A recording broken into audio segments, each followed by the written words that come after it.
Mr. Marson. Well, I would like to thank everybody for coming out this evening. Again, it energizes us on the campaign trail, seeing people engaged.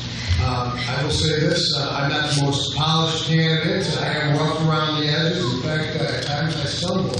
But pretty much, I'm a fighter. I've been a fighter my entire life, from the military to being an entrepreneur, fighting for the almighty dollar. It's not easy going, and it's never a cakewalk. But I bring that same sharpened interest in fighting values to Washington, D.C. if elected.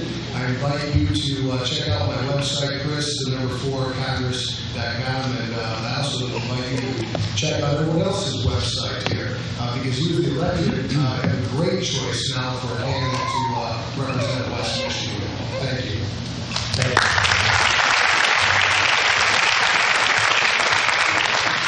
Mr. Heisinger.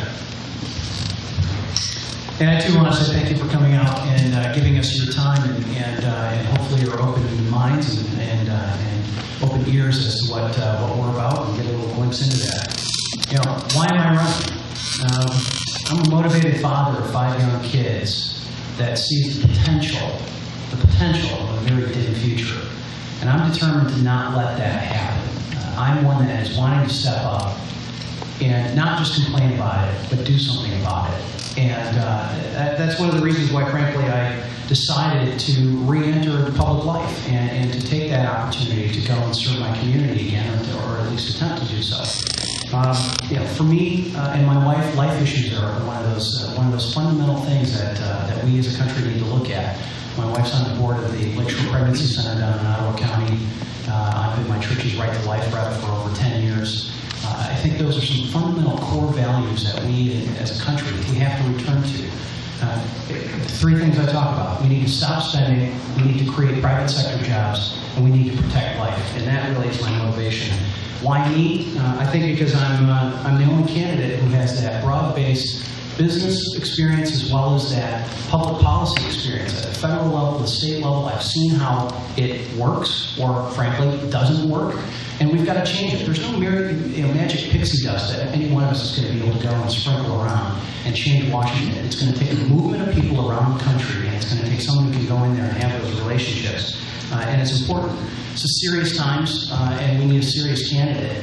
And I believe that I am that candidate. And you know, you don't build a reputation on what you're going to do or what you think you're going to do. You build a reputation on what you have done. And then I'm very proud of the reputation that I've been able to build, both in the private and in public life that I've had. And I hope to be your next congressman. Thank you.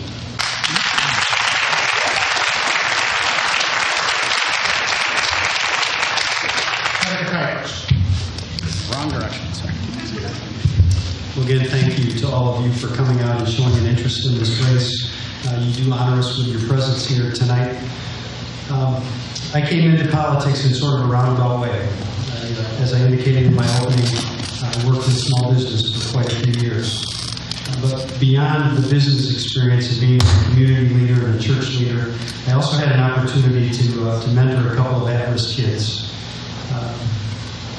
It's a special feeling when those kids that you've helped mentor through some of the difficult periods in their life come back and try to reconnect with you as they become older and become adults.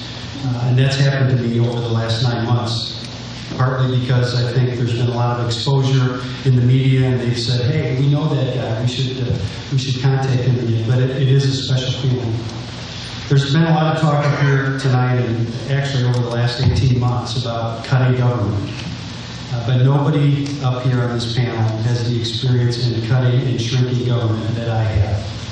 We have taken a general fund budget in the state of Michigan from $10 billion to $6.6 billion. That's a $3.4 billion cut over the course of a 10-year period of time, largely through cuts, reforms, efficiencies, and again, shrinking the state workforce. I know how to reform government because I've been living with that challenge for the last 6 years. Michigan has gone through a very difficult time.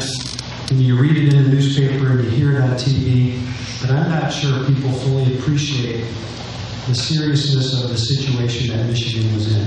62% of all the manufacturing jobs lost in the country came from the state of Michigan. Now, that's not the fault of the state legislature, but we were forced to react to that because it put a strain on not only our employment system, but on the social safety net that we have in place as caring people. And yet, in spite of all that, we've been able to manage through that crisis. I would cover your vote. Again, thank you for being here.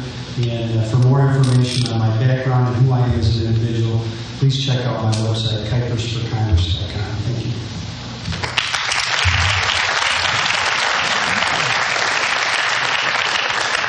Mr. Record?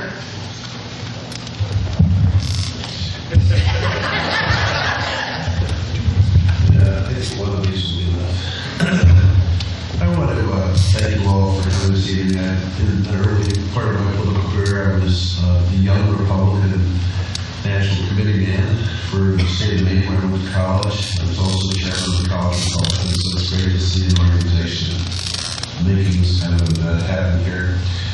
I want to tell you a little bit, when you're talking about politicians, you kind of want to know who's influenced them, how they've influenced them. I'm going to tell you a story about Gerald Ford, who was President of the United States, as you all know, in the 1970s.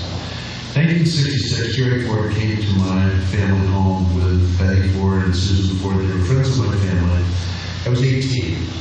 And I told Jerry Ford that I was very, very interested in politics. And he took me outside. We sat down under a tree and we talked for about an hour. He said there are three reasons that people go into politics. First is for ego gratification. The second is they're trying to have power. And the third is because they're trying to do the right thing. He said, feel you're 18. You don't know why you're getting into it. So get involved in your community, get involved in the party, get involved in government to the degree you can, and when the calling comes, get involved, run for office. Well, I'm very disturbed, folks, about the way this country's going right now. We have one of our parties that is moving way off to the left and is jamming stuff down people's throats. We have another one of our parties, our party, that I think is saying no more than yes. And I think we need to find common ground in this country. We need to look at it not as Republicans, not as Democrats. We need to look at our country's problems as Americans. My campaign slogan is common sense, uncommon courage. Common sense is I come at it from a business background and understanding the way government works, and understanding the way this world works. Uncommon courage because I'm willing to stand up to the interest groups that have influenced our party and the other party as an independent thinking human being. And I also frankly believe we need to try to bring this country to common ground. So common sense, uncommon courage, and let's as Americans start to work together to find common ground. And I really do appreciate the opportunity to be with you all this evening.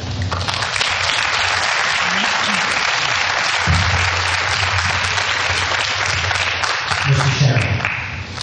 I do want to say thank you very much to all of you coming out here. It shows that you're involved, and that's wonderful. That's what we need.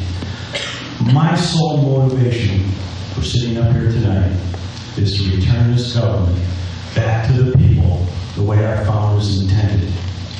I believe that being a representative is both a privilege and an honor, and not a career. That's why I'm one of the only candidates that put on my literature that if I have the opportunity to be your representative, and I can get in there with like-minded people such as myself, I want to take away the automatic pay raise. I want to take away their pension. Because they have been getting rich off the backs of the American taxpayer for far too long. We need to restore faith back in government. That's why I'm here. That's why I'm asking for your vote. And thank you very much.